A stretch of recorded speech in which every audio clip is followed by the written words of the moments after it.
Bonjour messieurs.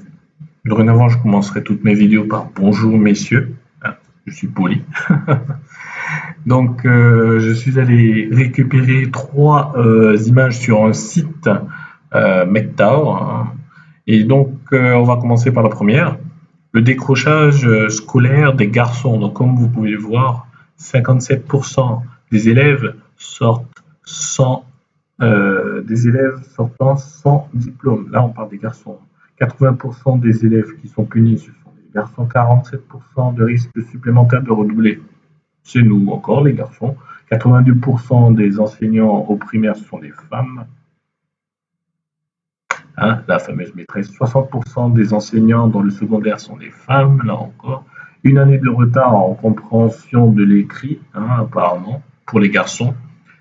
Donc voilà, vous avez déjà là un élément de compréhension sur la situation des garçons ici en France. D'ailleurs, vous le voyez que bien souvent, ceux qui chahutent, ceux qui n'arrivent pas à se concentrer en cours, ce sont les garçons. Parce que les maîtresses, les profs, se concentrent davantage sur les filles que sur les garçons. Si vous commencez à décrocher, hein, vous commencez à ne rien comprendre, forcément, vous allez commencer à mettre un peu de bordel dans le cours. C'est normal, puisque vous ne suivez pas, vous ne comprenez rien. Et la prof n'en a rien à foutre de vous. Et donc, c'est dans cette situation-là qu'on se retrouve actuellement. C'est que bizarrement, maintenant, les garçons réussissent moins bien et on met en avant, donc en gros, le fait qu'apparemment, les femmes sont plus intelligentes. Les femmes sont plus intelligentes puisque les hommes foirent à l'école. Non, quand vous êtes un garçon, que vous êtes au collège, enfin dès l'école primaire, mais déjà à partir du collège, ça devient dur, ça devient très dur.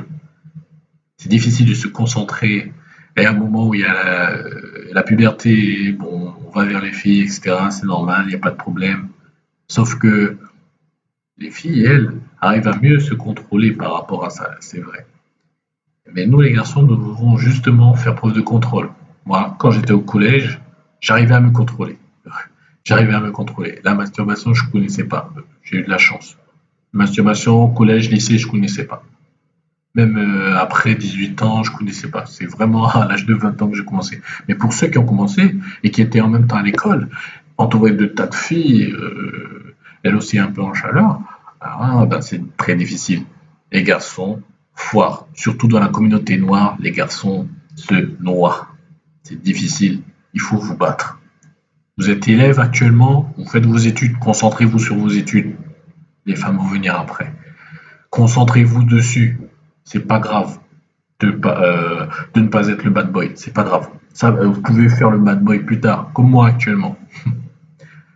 Seconde image. Donc, que je suis allé récupérer là encore sur le site MGTOW. Donc, je vous lis. Un mariage sur deux finit en divorce. 70% des divorces contentieux sont demandés par les femmes. Elles obtiennent la garde de l'enfant et l'attribution du domicile familial dans plus de 80% des cas. Un mariage sur deux finit en divorce. On parle de la France là. Un mariage sur deux. Et puis il y a l'autre qui va vous dire non, mais l'amour va faire. Moi, mon mariage, il va durer, c'est du costaud. Ah bah oui, te voilà maintenant avec la pression de nous prouver justement que ton mariage va durer. Parce que les gens sont trop dans l'apparence. On est trop dans l'apparence, surtout dans la communauté noire, on est trop dans l'apparence. 70% des divorces contentieux sont demandés par les femmes. 70% des divorces sont demandés par les femmes. Ça veut dire que c'est fini. Au moment où la femme vous demande le divorce, il n'y a pas de retour en arrière. Il n'y a pas de mais chérie, qu'est-ce qui n'allait pas, essayons de trouver une solution. C'est fini. Ça se retrouve devant le juge. Et le juge, les affaires familiales, le plus souvent apparemment aux États-Unis, le plus souvent c'est une femme. Bon, vous êtes déjà très mal barré. Mais ici, je ne sais pas. Mais en gros, voilà, vous avez ça. Vous risquez de divorcer. Vous êtes vous à l'échec à partir du moment où vous avez signé ce contrat-là qui disait que vous étiez marié, c'est fini. Elles obtiennent la garde de l'enfant et l'attribution du domicile familial dans 80% des cas. Je ne sais pas si vous comprenez là la gravité de la chose. Vous mettez avec une madame, hein, vous prenez un crédit, hein, vous achetez une maison ensemble, à crédit, hein, bien sûr. Hein. On va dire que c'est 50-50, hein. Ça dépend. Peut-être que l'apport, c'est vous qui l'avez mis à 100%. Toujours est-il qu'au moment du divorce, vous perdez tout et vous devez continuer à payer la banque pour le crédit que vous avez souscrit chez elle pour cette maison ou cet appartement. Et vous perdez l'enfant. Vous ne voyez plus l'enfant. Vous n'avez plus la maison avec, voilà, tout le confort qu'il y avait, et puis la fierté de posséder son propre logement, en plus d'être propriétaire. C'est fini tout ça. Maintenant, vous devenez quelqu'un qui paye. Vous ne faites que payer. C'est tout. Ça ne m'intéresse pas, franchement, et je pense que beaucoup parmi vous, ça ne les intéresse pas non plus. Ne cherchez pas de mariage, même si vous êtes quelqu'un de bien, de un gentil garçon, et que la fille arrive, qu'elle vous dit bon t'es mûr, bon c'est parti. Toi et moi on va créer quelque chose de sérieux. Je suis pas une gamine menteuse. Ce sont toutes des menteuses pour la plupart, mais c'est juste que vous devez être conscient que ce sont des menteuses. Ça peut finir comme ça. Voilà ce que ça signifie. Voilà, cette image d'illustration vous fait comprendre que ça peut se terminer en divorce et que vous avez 50% de chance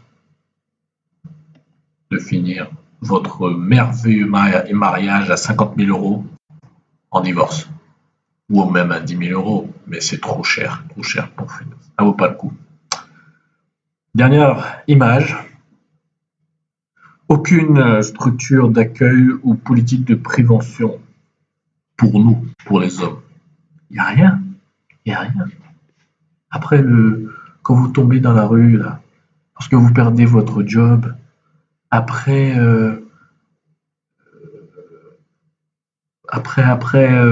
la ruine, après le divorce, où est-ce que vous allez aller? 149 000 hommes victimes de violences conjugales. On n'en parle pas assez.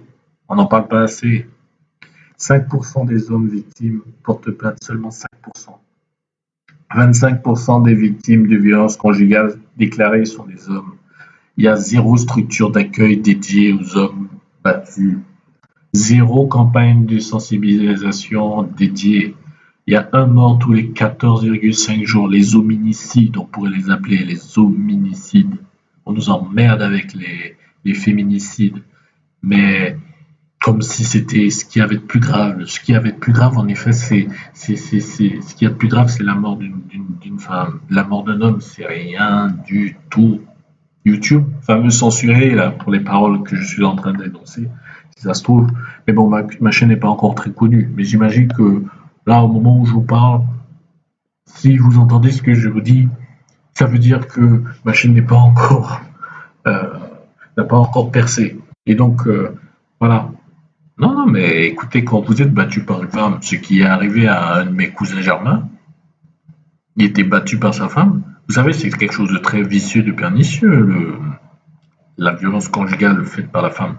D'ailleurs, les violences conjugales, il y en a beaucoup. Je pense que je pense qu'il y en a beaucoup qui se passent dans un cadre vraiment très bizarre. Quand c'est l'homme, soi-disant, qui est celui qui perpètre, qui commet la violence. Une femme, elle vous balance une casserole à la gueule. Aujourd'hui, demain, après-demain, pendant plusieurs mois, un jour, vous lui balancez une casserole à la gueule, elle va porter plainte. Vous savez que là, vous êtes celui qui commet la violence conjugale. Vous êtes celui. Si jamais vous frappez sans arrêt et vous menacez avec des couteaux, c'est ce qui arrive à mon cousin. Ah, et vous menace avec un couteau et vous balance des casseroles à la gueule. C'est ça hein, la violence des femmes. Hein. C'est un truc comme ça. Elle vous met la main à la gorge et puis elle fait putain, t'es là comme ça, tu bouges pas parce que bon, t'es l'homme, t'es l'homme, donc tu bouges pas, tu vois. Et puis elle fait des simulacres de meurtre, d'étranglement. Elle essaie de vous faire peur. C'est comme ça qu'elles font. Faut pas vous laisser faire. Devenez mectar aujourd'hui. Devenez libre. Gardez votre argent pour vous-même. Gardez votre santé mentale. Gardez votre liberté. Devenez mectar, messieurs. Et grâce à ça, on va sortir la communauté noire du cloaque dans laquelle elle se trouve. Merci, au revoir.